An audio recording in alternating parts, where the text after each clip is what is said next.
Hi ladies, I want to talk in this video about the terms provider men, but the words provider men.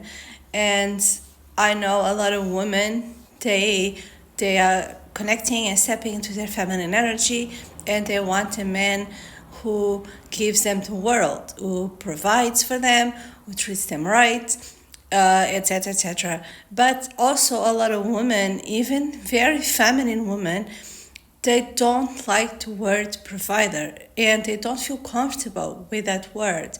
And sometimes you don't even know exactly why they don't feel comfortable.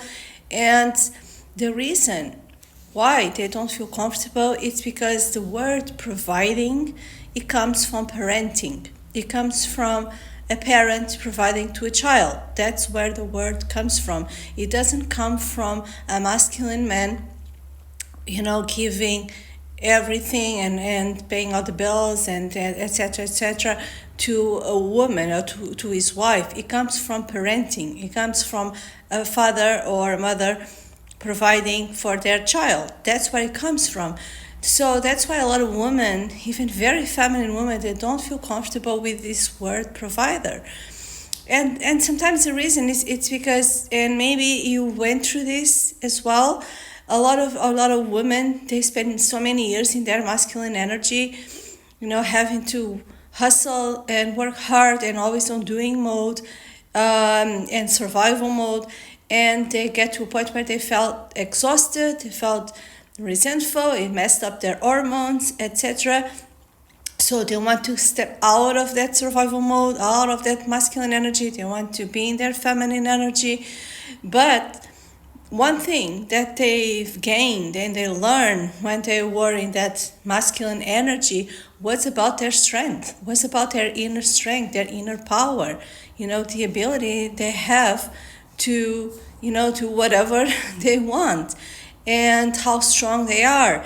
And when you step into your feminine energy, it doesn't mean that you have to disconnect from that strength and from that power.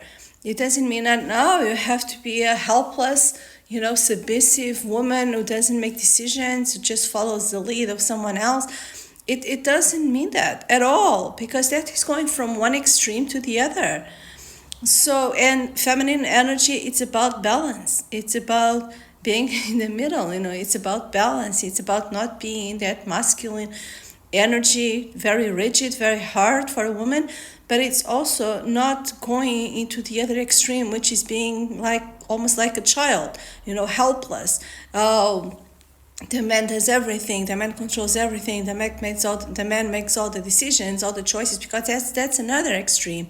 So feminine energy, it's about balance. It's about having an inner balance first, and then have that inner balance translated into how she lives, into her world, into her external world, into who she accepts in her life. So that's why a lot of feminine women don't like the words provider man, because it just resonates with the dynamic between a parent and a child.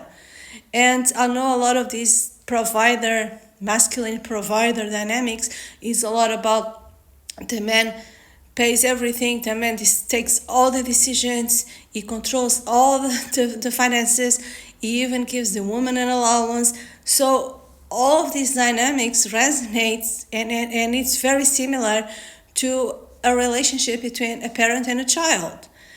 So that's why a lot of women who have found their strengths, they don't want to go to that extreme. They don't want to feel like that. They don't want to feel like a helpless child. And I know a lot of women, they feel like, oh, it's so amazing to have a man who does everything, and I don't have to worry about anything. I just can be in my feminine energy. But I'm sorry, that's not realistic. It can be realistic like in a honeymoon phase in the relationship, but it's not realistic in the long term, because you are two grown-up adults, and having a dynamic where the man almost treats the woman as a child, it's not a healthy dynamic. So that's why I think we should have to change the narrative. Instead of provider man or a provider, we should change into a man who is generous, which is a very different thing. Because one thing is, no man has any obligation to provide for a woman. And saying that a real man is a provider, it's the same thing as saying, oh, a real woman stays at home and cooks and cleans. Nothing wrong with that. I'm not saying that is wrong, but it's right if it's your truth. If that's what you want to do as a woman, fine, absolutely fine. And if a man wants to be a provider, wants to provide 100%, fine as well, because it is his truth. But no one has to do anything because they are obligated to do so. Now I have to step into my feminine role and I have to be a housewife. Or now I have to step into my masculine role, I have to be a provider. No man has the obligation to provide. That's his choice. It's based on his truth. And having said that, if you, as a feminine woman, want a man who provides 100% fully, then you have to choose a man his truth is to be that kind of man. Not choose a man who is not and then trying to change him or manipulate him into being what you want, but choosing a man who is like that. And I prefer, instead of calling provider, because it, as I said before, it just resembles the relationship between a parent and a child, I prefer to say generous. I prefer to say a man who is generous, who adores you, who loves you, who wants to treat you like a queen, who wants to give you the world. You are his dream woman to him, and he has that nature to give, to be generous. It gives because he wants you to feel great, and his family to feel great, because he has that instinct and he is a generous person, but it's because it's his choice. It's his choice to be. It's not because he's a man and he's obligated to do so, but because it's his choice. It's his truth. It's his nature.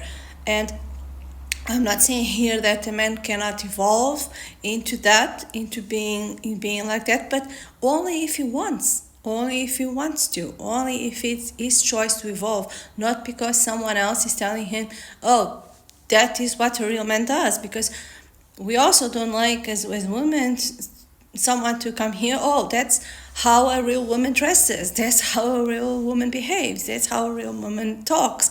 Of course, we don't like that, because the thing with connecting with your feminine energy, it's being genuine, and it's being the version of feminine energy that is real to you and is your truth, and not someone else's box characteristics or of how feminine women should behave. So we're all different. We all want different things. I'm sure there's a very feminine woman who wants to stay at home, and there's a very feminine woman who wants to have her own business. And maybe there's another woman who has a job that she loves. I was coaching a woman who I've been coaching her for some time. She's very much connected with that feminine energy now, and she's a nurse, and she works very long hours, but she feels being a nurse, it's her truth, and it's her mission, it's her life purpose. So why would she have to stay at home now just because she's feminine? That's the beauty of today, is that each woman can choose how she wants to live and what she wants to do. And we can also choose the type of man that we want as a partner. So I think that if we change the narrative and from provider to generous, and I think if also there will be a dynamic that is much healthier, because there's no woman feeling like a helpless child or receiving allowances, anything like that. But there will be a more healthy dynamic between two grown-up adults who are mature and are healed and want to be the best for each other.